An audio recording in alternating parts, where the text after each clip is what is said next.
পাশে ওপার হলেই মন্টুরাম পাখিরা কাব্যিক এবং কল্পী যোগরঞ্জন হাওলার, আবু তাহের আছে আমাদের জেলা পরিষদে।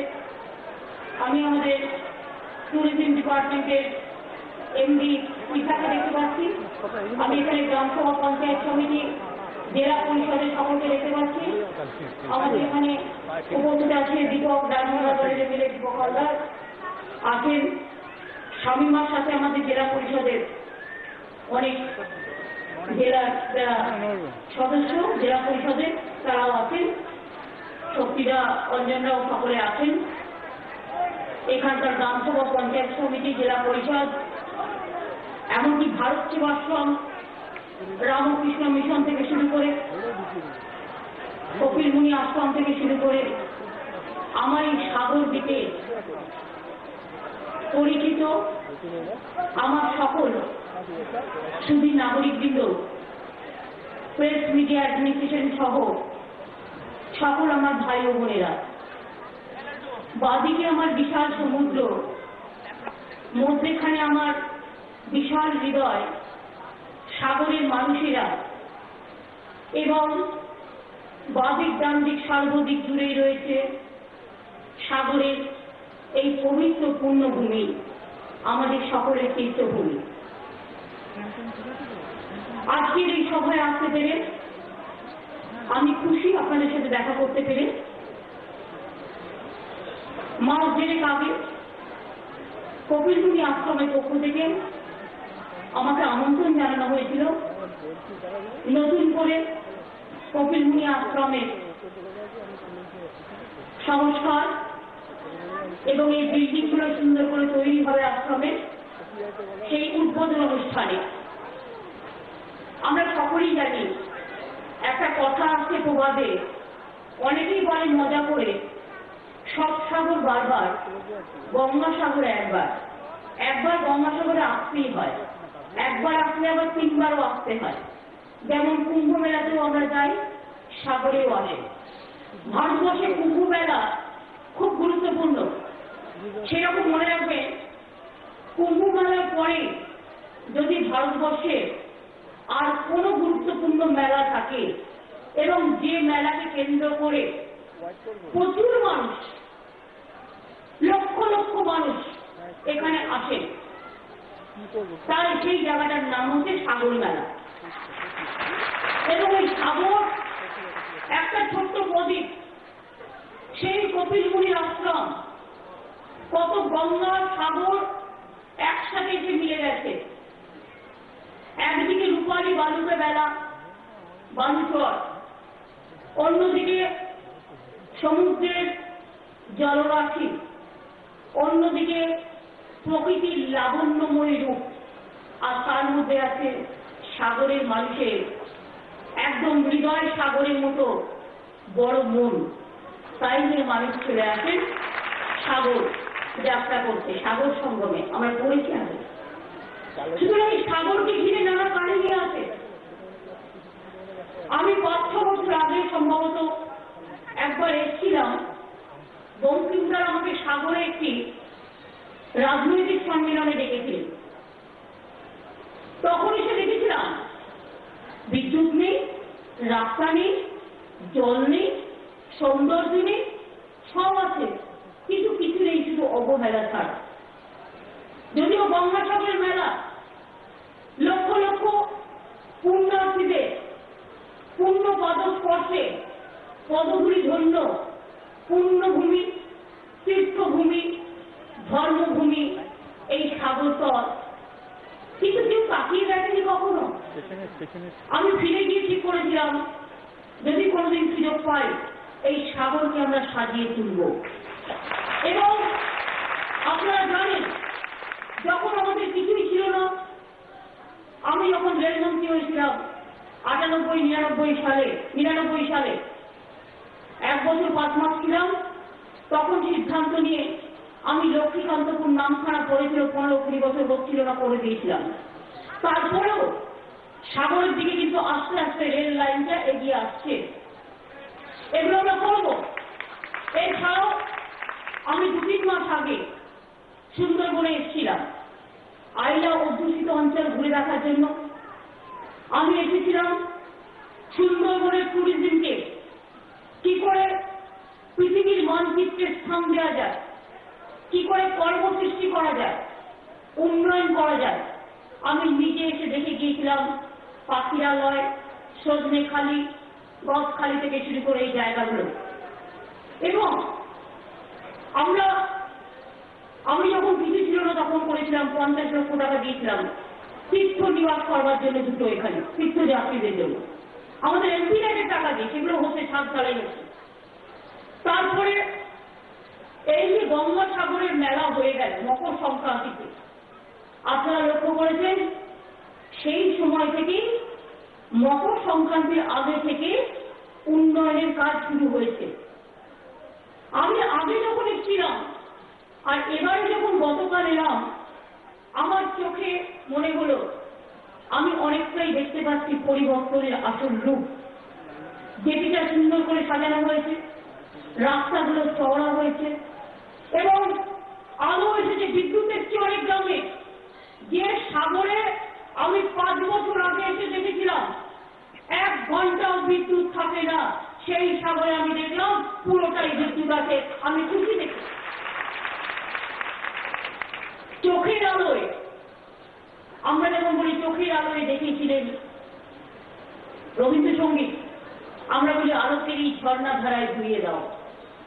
কখনো আবার আমরা বলি যে আলো আমার আলো, আলোয় জীবন ভরা। আলো না থাকলে জগৎটা অন্ধকার হয়ে যায়। অন্ধকার থেকে মানুষকে আলোয় নিয়ে আসতে হবে, কুসংস্কারের থেকে নতুন সংস্কারে এবং অপসংস্কৃতি থেকে সুসংস্কৃতিতে মানুষকে নিয়ে আসতে হবে। কুশিক্ষা নয়, সুশিক্ষায় নিয়ে আসতে হবে। আমি জানি সাগর, নামখানা, কুলপি দক্ষিণ 24 পরগনার এই জেলা, আর আপনাদের অপোজিটই হচ্ছে হলদিয়া, নন্দীগ্রাম। আপনারা অনেক মানুষকে নন্দীগ্রাম আন্দোলনের সময় শেল্টার দিয়েছিলেন। এখানকার ছেলেমেয়েরা ঘরে ঘরে BA পাস ছেলেমেয়েরা একটা নয় 3টে করে MA পাস করে বসে আছে। এত পড়াশোনা এখানকার ছেলেমেয়েরা ভালো করে করে।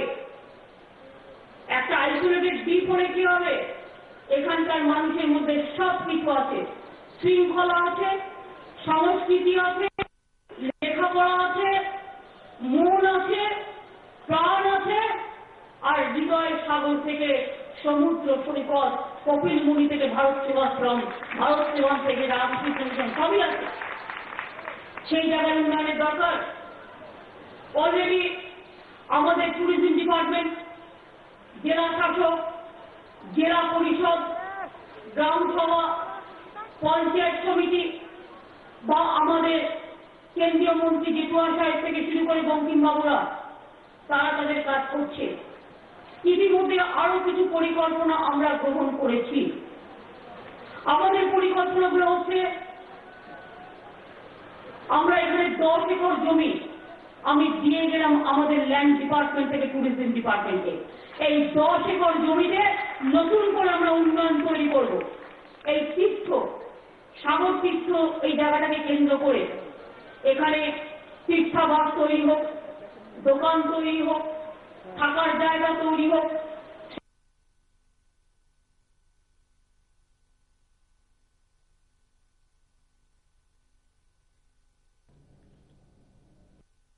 ভালো করে লাইট লাগাতে হবে, রাস্তাগুলো একদম কংক্রিটে তৈরি করতে হবে। যে রাস্তা হয়েছে তা ছাড়াও করতে হবে। এছাড়াও বাইরে অনেক লোক আসবে, আমরা বুঝছেন, তাদের থাকার জায়গা দরকার হলে ছোট হোটেল হোক, বড় হোটেল হোক, তীর্থাবাস হোক, প্ল্যান ইউজ টয়লেট হোক, লাইট হোক, জল হোক, অনেক আরো স্কুল কলেজ সব কিছু হোক, এটা আমরা চাই। এবং এই কাজগুলো ইতিমধ্যেই করতে শুরু করা হয়েছে, আগামী দিন আরো হবে বলে আমি বিশ্বাস করি। আমরা সাগরে এখানকার ছেলেমেয়েদের অনেক কর্মসংস্থান হবে। ট্যুরিজম ডেভেলপমেন্ট হলে, সুন্দরবনের ডেভেলপমেন্ট হলে, উন্নয়ন ট্যুরিজম ডিপার্টমেন্ট এবং সাগরে আমরা একটা বড় বন্দর তৈরি করছি। যেমন হলদিয়া বন্দর আছে, যেমন বিশাখাপট্টনম বন্দর আছে, যেমন কলকাতা বন্দর আছে, তেমনি সাগরে গভীর সমুদ্রে এর জন্য জমি দিতে হবে না। পোর্ট অলরেডি সমুদ্রে মাটি তুলে তুলে জমি তৈরি করছে গভীর সমুদ্রে। কারো জমি প্রতি বছরই প্রায় নদী ঘেরা, বন্যা, এগুলো মানুষকে কষ্ট করতে হয়। আইলাতে অনেক মানুষের অনেক কিছু চলে গেছে, জীবন থেকে, সম্পত্তি। আমরা মাটি থেকে সমুদ্রের, আমরা মাটি ফেলে ফেলে জায়গা তৈরি করে একটা বড় বন্দর, সমুদ্রে গভীর সমুদ্র বন্দর তৈরি করছি সাগরে। তার কাজ শুরু হয়ে গেছে। প্ল্যানিং কমিশনে আমি এর জন্য মিটিং করে এসেছি এবং কলকাতা পোর্ট, স্টেট গভর্নমেন্ট, আমরা সবাই মিলে একত্রিতভাবে এই কাজটা করব। এই কাজটা করলে সাগরের অর্থনৈতিক বুনিয়াদ শক্তিশালী হয়ে যাবে, দক্ষিণ 24 পরগনার অর্থনৈতিক বুনিয়াদ শক্তিশালী হবে। একদিকে এটা আছে, অন্যদিকে হোটেল তৈরি হবে, এখানে তীর্থাবাস তৈরি হবে, দোকান তৈরি হবে, মার্কেটিং কমপ্লেক্স তৈরি হবে। কে জানে আগামী দিন এটা ভারতবর্ষের কুম্ভ মেলার মতো আর একটা বড় জায়গা তৈরি হয়ে যাবে, যেখানে আপনাদের ঘরই ঘর, ব্যবসায় ব্যবসা, বাইরে যাওয়ার প্রয়োজন নেই, নিজের ঘরের মধ্যেই সমস্ত আলোকে খুঁজে পাবেন। আমরা বলি না, দেখিতে গিয়াছি পর্বতমালা, দেখিতে গিয়াছি সিন্ধু, দেখা করে নাই চক্ষু মেলিয়া, ঘর হতে শুধু 2 পা ফেলিয়া, একটি ধানের শীষের উপর একটি শিশির বিন্দু। সাগরের মধ্যে যে একটা সুন্দর শিশির বিন্দু আছে, এটা খুঁজে আপনাদের দেখতে হবে।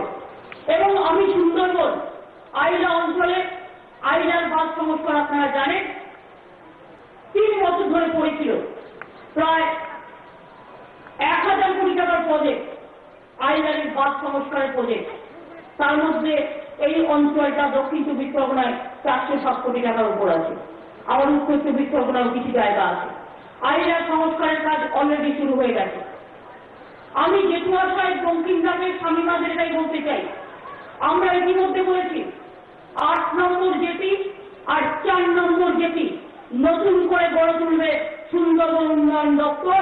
আমরা তাদের অলরেডি বলে দিয়েছি এই কাজটা আপনারা করবেন, যাতে এখানকার লোকেদের সুবিধা হয়। আপনারা জানেন এখানে আমরা প্রায় 15টা আইলার শেল্টার তৈরি করছি।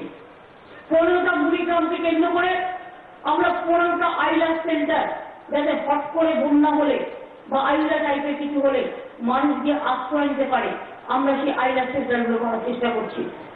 আমরা এখানে অনেক আবাসিক হোস্টেল ছাত্রছাত্রীদের জন্য, তপশিলি অধ্যুষিত অঞ্চল সাগর, তাদের হোস্টেল এবং তাদের যাতে কোনো রকম অসুবিধা না হয় সেই জায়গাগুলো আমরা দেখার চেষ্টা করছি। সুন্দরবনকে ঘেরে সাজানো হবে, ভালো করে তৈরি করা হবে। 15টি সাইকেল সেন্টার এখানে গড়ে তোলা হবে। 10টির মধ্যে কাজ শুরু হয়ে গেছে, আরো 5টা যে সাইক্লোন সেন্টার কাজ শুরু হবে এই বছরের জুন মাসে, অর্থাৎ 15টা আইলার সেন্টারও অলরেডি তৈরি হয়ে যাবে। এছাড়াও আমরা শুরু করেছি একটা প্রজেক্ট, নিজ ভূমি নিজ গৃহ। এটা কি? ধরুন আমাদের একটা প্ল্যান আছে যে আগামী 5 বছরের মধ্যে আমি দেখতে চাই না কোনো গরিব মানুষ থাকবে বাংলায় যার মাথার উপরে একটা আশ্রয় থাকবে না। তাই আমাদের সরকার, এই নতুন সরকার একটা পরিকল্পনা গ্রহণ করেছে, তার নাম হচ্ছে নিজ ভূমি নিজ গৃহ। 3 কাঠা করে জমি আমরা দেব সেই পরিবারগুলোকে। যারা এই পরিবারগুলো কি করবে, তারা এই পরিবারগুলো তাদের একটা ঘর আর একটা দোকান তৈরি করুক, বা একটা অ্যানিমেল হাজবেন্ডারি কিছু করুক, বা একটা ফিশারিজ কিছু করুক। মোট কথা 3 কাঠা জমিতে তার মাথা গোঁজার একটা ঘর থাকবে, আর একটা দোকান থাকুক বা ব্যবসা থাকুক, সেটাও সরকার ব্যবস্থা করে দেবে। এই পরিবারগুলোকে আমরা দেব। আমি ইতিমধ্যে এই বছর আমাদের টার্গেট হচ্ছে আমরা 1.5 থেকে 2 লক্ষ লোককে এই পাট্টা দেবো। কেন দেবো? অনেকে আছে খুব গরিব, জেনে রাখুন, তার হয়তো থাকার জায়গা নেই, সে হয়তো সরকারের একটা জায়গা বা কোনো একটা জায়গা নিয়ে বসে আছে অনেকদিন, কিন্তু সেই জায়গাটা তার নিজের নয়। নিজের নয় বলে সে কিন্তু সেখানে ইন্দিরা আবাস যোজনা বাড়িও করতে পারে না, গীতাঞ্জলি বাড়ির টাকাও পায় না, দোকান করতেও পারে না, ব্যাংকের লোনও পায় না, আর তার নিজের কোনো ঠিকানা নেই। সেই জন্য আমরা ঠিক করেছি এই জায়গাগুলো সার্ভে করতে দিয়েছি। আমি সার্ভে হয়ে গেলে এইরকম যারা ছোট ছোট জায়গায় আছেন, আমরা সরকার তাদের কাছে পাট্টা দিয়ে দেবো। তাহলে আমার 1.5 থেকে 2 লক্ষ পাট্টা 1 বছরে হয়ে যাবে। তাদের কেউ গুঁতবে না, লাঠি দিয়ে মেরে তুলবে না, বন্দুক দিয়ে মেরে তুলবে না, বলবে ঠিক আছে তুমি আছো গরিব মানুষ, এই নাও তোমার বাঁচার অধিকার, আমি তোমায় আইনত দিয়ে দিচ্ছি, ফলে তুমি নিজের ঠিকানা খুঁজে পাবে। নিজের একটা ঠিকানা থাকার দাম অনেক। সারা জীবন মানুষ ঘুরে বেড়ায় একটা ঠিকানার জন্য, আর এই ঠিকানাটা যে দিয়ে দেয় তার থেকে বড় বন্ধু আর কেউ হতে পারে না। কাজে এই ঠিকানাটা দেওয়ার জন্যই আমাদের এই প্রজেক্টটা আমরা তৈরি করেছি, নিজ ভূমি নিজ গৃহ। এমনি যারা পাট্টা পান চাষ করার জন্য সেটা কিন্তু আলাদা, সেই পাটটাও পাবেন, এটা আমাদের এক্সট্রা প্রোগ্রাম। যেমন কিষাণ ক্রেডিট কার্ড, আমরা সব চাষি ভাইদের বলবো, আপনাদের এখানে লঙ্কার ভালো চাষ হয়, কুমড়োর ভালো চাষ হয়, তরমুজের ভালো চাষ হয়, মাছের ভালো চাষ হয়, মৎস্যজীবীরা আছে, মৎস্যজীবীদের আমরা এগুলো দেবো। গরিব আদিবাসী পরিবার, সংখ্যালঘু পরিবার, দরিদ্র পরিবার, খেটে খাওয়া পরিবার, সাধারণ মানুষ, তাদের যেমন দেওয়া হবে তেমনি মনে রাখবেন আমরা কিষাণ ক্রেডিট কার্ড কেন করতে শুরু করেছি। এই 1 বছরে 7 লক্ষ কিষাণ ক্রেডিট কার্ড দিয়েছি লোককে। একটা চাষি ভাই অন্য লোকের কাছে টাকা নিয়ে তাকে বেশি সুদ দিতে হয়, এত ধার করেছে যে অনেকে সেই টাকা শোধ করতে পারে না, অনেকে বলে কি করবো জীবন রেখে, তারা চিন্তা করে। কিন্তু কখনো জীবনকে নষ্ট করবেন না, জীবন মানুষের কাছে সবচেয়ে দামি। আমরা কি বলছি, একটা চাষি ভাই 50,000 টাকার দাম আপনি লোন পাবেন, এই কিষাণ ক্রেডিট কার্ড করে দিচ্ছে। আমি সব গ্রামসভা, পঞ্চায়েত সমিতি, জেলা পরিষদ, বিডিওদের অনুরোধ করবো, এসডিও, ডিএল একদম ফেলে রাখা যাবে না এমএলএদের। কিষাণ ক্রেডিট কার্ড করে দিন ঘরে ঘরে, যারা কিষাণ ক্রেডিট কার্ড করতে চায়। প্রথমে আপনি ধরুন আজকে যারা কিষাণ ক্রেডিট কার্ড পেলেন, এই জেলায় 64,000 লোককে কিষাণ ক্রেডিট কার্ড দেওয়া হয়েছে। সারা বাংলায় 7 লাখ কিষাণ ক্রেডিট কার্ড। আজকে আপনি 50,000 টাকার লোন পেলেন, এই লোনটা যদি আপনি আপনার ফসল উৎপাদন করে পরে টাইম মতো শোধ করে দেয়, তাহলে কত ইন্টারেস্ট দেন? মাত্র 4%, কিছুই নয়। মানে প্রায় বিনা পয়সায় 4% ইন্টারেস্টে আপনি শোধ করে দিলেন। তারপরে আবার চাইবেন 50,000, আবার পাবেন 50,000, আবার চাইবেন 1 লাখ, আবার পাবেন 1 লাখ। তার কারণ হচ্ছে আপনি চাষ করুন, জমি চাষ করুন, ফসল ফলান এবং এটাকে বাড়িয়ে নিয়ে যান। কারো কাছে দিতে চাইতে হবে না, নিজের পায়ে দাঁড়ান, নিজের মাথা উঁচু করে দাঁড়ান। আর কিষাণ ক্রেডিট কার্ডের সাথে আরেকটা বড় কাজ আমরা করে দিচ্ছি, এটা হচ্ছে শস্য বীমা, ক্রপ ইন্স্যুরেন্স।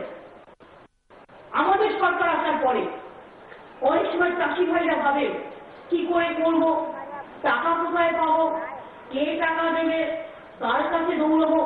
আমরা সিদ্ধান্ত নিয়েছি কিষাণ ক্রেডিট কার্ডের সাথে সাথে আমরা শস্য বীমা করে দেবো একসাথে। তাহলে কি হবে, এই শস্য বীমার টাকা আপনি কিন্তু দেবেন না, আমরা দেব, আমার সরকার দেবে, মামাটি মানুষের সরকার দেবে। ফলে কি হবে, আপনার যদি শস্য পোকায় কেটে দেয়, বন্যায় নষ্ট হয়ে যায়, খরায় নষ্ট হয়ে যায়, জলে ডুবে যায়, কারোর কাছে দিতে চাইতে হবে না। ওই যে শস্য বীমাটা করা আছে কিষাণ ক্রেডিট কার্ডের সাথে, আপনি টাকা এমনিতেই পেয়ে যাবেন। অর্থাৎ আপনার জমি রক্ষা হলো, আপনার ফসল রক্ষা হলো, আপনার ফলন রক্ষা হলো। তাছাড়াও আমরা স্থানীয় লোকেদের মদত দেওয়ার জন্য পশ্চিমবাংলায় 371টা আমাদের যে কৃষকদের যেখানে পোর্ট্রো কলেজ ব্লক আছে, আমরা 371টা ব্লকে আমাদের সরকার 371টা কিষাণ বাজার তৈরি করছে। 371টা আপনাদের দক্ষিণ 24 পরগনা সহ বাংলার সব ব্লকে ব্লকে হবে। কিষাণ তার জিনিস নিয়ে আসবে, ওখানে বিক্রি করবে, অর্থাৎ সে একটা বিক্রি করবার বাজার পেয়ে গেল। আর 2, সব ব্লকে ব্লকে আমরা একটা করে কোল্ড স্টোরেজ তৈরি করছি। 371টা ব্লকে 371টা কোল্ড স্টোরেজ। কেন করছি জানেন? আপনার জিনিস নষ্ট হয়ে যায়, পচে যায়, রাখতে পারেন না, কোল্ড স্টোরেজে রাখলে আপনি সারা বছর ধরে বিক্রি করতে পারবেন, আপনার অসুবিধে হবে না, আপনার জিনিস নষ্ট হবে না, আপনাকে ডিস্ট্রেস সেল করতে হবে না, কম দামে বিক্রি করতে হবে, এটা মাথায় রাখতে হবে। তাই এই কাজগুলো আমাদের সরকার করছে। আগামী দিনে আমরা আরো অনেক কাজ করবো। সংখ্যালঘুদের জন্য আমরা লোন দিচ্ছি, স্টাইপেন্ড দিচ্ছি, তপশিলি আদিবাসী ওবিসি ভাই বোনদের জন্য দিচ্ছি। আগে একটা কাস্ট সার্টিফিকেট পেতে গেলে 4 মাস থেকে 6 মাস লাগতো, জাতিগত সার্টিফিকেট পেতে গেলে তার 2.5 শুল্ক হয়ে যেত। এখন কি হয়েছে, অনলাইনে হয়ে গেছে, আপনি অ্যাপ্লিকেশন করলেন আর পেয়ে গেলেন, নিয়ম করে দেওয়া হয়েছে। যেটা লাগতো আপনার 6 মাস সময়, সেইটা করে দেওয়া হচ্ছে মাত্র 2 সপ্তাহ থেকে 4 সপ্তাহে। অর্থাৎ আপনি কাস্ট সার্টিফিকেট অ্যাপ্লাই করছেন, পেয়ে যাচ্ছেন। অনলাইন যারা করতে পারছেন তারাও পেয়ে যাচ্ছেন। এরপর প্রায় 6 লক্ষ পড়েছিল, আমরা সবগুলো প্রায় করে দিয়েছি। যেগুলো পড়েছিল কাস্ট সার্টিফিকেট কিছু বাকি আছে, সবটাই করে দেওয়া হয়েছে। আমাদের যে আমার আগে বন্ধু সরকার, বামফ্রন্ট সরকার ছিলেন, আমি তো শত্রু বলি না, আমি বন্ধুই বলছি। কি আর করবো, অনেক গালাগালি দেয়, অনেক অত্যাচার করে, অনেক কুচ্চা করে, কি আর করা যাবে? যার কাজ সে করবে, আমাদের কাজ আমরা করবো। আমরা তো খুনোখুনি, নরকঙ্কাল, গুন্ডামি, ডান্ডামি, খুন করা এসব করবো না। জমি কারা, মানুষকে মৃত্যুর দিকে নিয়ে যাওয়ার না। মানুষকে ভালোবাসা দেখাতে হবে। আর সিপিএম যদি নতুন করে কুচ্চারণা করে, বলবেন অনেক হয়েছে, 34 বছর কিচ্ছু করনি, পেছিয়ে দিয়েছে বাংলাকে, এখন কথা বেশি বলো না। কেন করতে পারোনি? কপিলমুনির আশ্রম ছিল, সমুদ্র সৈকত ছিল, করনি কেন ভাই? 8 নম্বর জেটিও ছিল, 4 নম্বর জেটিও ছিল, করনি কেন? সেই পাখিরালয় ছিল, বদখালিও ছিল, সজনাখালিও ছিল। আইলায় দুর্গত মানুষদের সর্বনাশ হয়ে গেছে, কিছু করনি। আমরা তো বলছি আইলা দুর্গতদের আমরা এখন 2 টাকা কিলো করে চাল দিচ্ছি। অনেক পরিবারকে ইভেন আইলার সেন্টার থেকে শুরু করে আইলার ভাত সংস্কার হয়ে গেলে এখানকার মানুষদের বেঁচে যাবেন। করনি কেন? টাকা পড়েছিল, চলে গেছে, তোমরা তাও খরচ করনি। বেশি কথা বলবে না, কাজ করতে দাও। কাজ বন্ধ করার চেষ্টা করবে না, মানুষ কিন্তু ক্ষমা করবে না, এটা মানুষের কাজ। আমি আপনাদের আবার বলি যে আমরা তাই মনে করি কাজের মধ্যে দিয়ে এগিয়ে যেতে হবে। আগে যাওয়ার সময় আমার যে আগের সরকার ছিল, মামাটি মানুষের সরকার আসার আগে 3 লক্ষ কাস্ট সার্টিফিকেট করেছিল, আমরা 1 বছরে 6 লক্ষ করেছি। সংখ্যালঘুদের জন্য মাত্র 4-4.5 লক্ষ ছেলে মেয়েদের এবং স্টাইপেন্ড থেকে লোন দিয়েছিল, আর আমরা 1 বছরে 17 লক্ষ দিয়েছি, এবং এই বছর আমাদের টার্গেট 20 লক্ষ দেয়। আমরা কাজ করে দেখিয়ে দেবো। আর শুধু যারা কুচ্ছা আর অপপ্রচার আর মিথ্যে কথা বলছেন তাদের বলি, আগামী দিন দেখবেন এই সাগরের মাটিতে জেটিগুলো সুন্দর করে তৈরি হবে, লঞ্চ সার্ভিসও বাড়বে আস্তে আস্তে। আমি ওয়াটার সার্ভিস, ওয়াটার ট্রান্সপোর্ট গুলোকেও বাড়াবার জন্য বলেছি। আমরা সুন্দরবন থেকে সাগর উন্নয়ন করে দেখিয়ে দেবো। এই উন্নয়নের ফলে আমার ছাত্র যৌবন, নতুন প্রজন্ম মাথা তুলে দাঁড়াবে। তাদের দীক্ষা করে নেওয়ার দরকার নেই। স্কুল হবে, অনেক স্কুল তৈরি হয়েছে, অনেক স্কুল তৈরি হবে, সব স্কুলগুলোকে আপগ্রেডেশন করে দেওয়া হচ্ছে। মাধ্যমিকে যারা পাস করেছে আমি চাই না এমন কোনো ছাত্রছাত্রী থাকুক যারা পড়াশোনার সুযোগ পাবে না। আমি চাই প্রত্যেকটা ছাত্রছাত্রী সুযোগ পাক। তাই আমরা প্রত্যেকটা মাধ্যমিক স্কুল যেখানে প্রয়োজন আমরা আপগ্রেডেশন করে দিয়েছি, যাতে আমাদের ছাত্রছাত্রী বন্ধুদের কোনো অসুবিধা পড়াশোনা করতে না হয়। এবং আমি আবার বলি, ভালো থাকুন, সুন্দর থাকুন, আর উন্নয়নটা আমাদের মধ্যে ছেড়ে দিন। আর যারা কুৎসা লাগাচ্ছে, কিছু না দিতে পেরে বাংলাকে পেঁচিয়ে দিয়ে সর্বনাশ করে দিয়ে, তাদের বলি করতে পারলে করুন, লড়তে পারলে লড়ুন, গড়তে পারলে গড়ুন, আর না পারলে কি করবে সেটা বাংলার মামাটি মানুষ ঠিক করবে। ওটা আমি আর বললাম না, মানুষ ঠিক করবে। আমি এখনো মনে করি কৃষি আমাদের গৌরব, কৃষি আমাদের গৌরব, ফসল আমাদের সম্পদ, শিল্প আমাদের সম্পদ। কৃষি এবং শিল্প দুটো গড়ে উঠুক। শিল্প মানে শুধু বড় কারখানা নয়, ট্যুরিজম ইন্ডাস্ট্রি তো ইন্ডাস্ট্রি, লঞ্চে বড় একটা এন্টারটেনমেন্ট ইন্ডাস্ট্রি থেকে শুরু করে ট্যুরিজম ইন্ডাস্ট্রি হতে পারে, গঙ্গা বক্ষে, সমুদ্র বক্ষে, নদী বক্ষে। আমরা বদখালির ওখানে প্রায় 200 একর জমি খুঁজে পেয়েছি, সেখানেও কাজ শুরু হয়ে গেছে। আইএলএফএস আমি তাদের সাথে করে নিয়েছিলাম 3 মাস আগে। এখানে ট্যুরিজম ডিপার্টমেন্টের এমডি আসলে কাজ শুরু করে দিয়েছে অলরেডি, তাই তো? It is on process.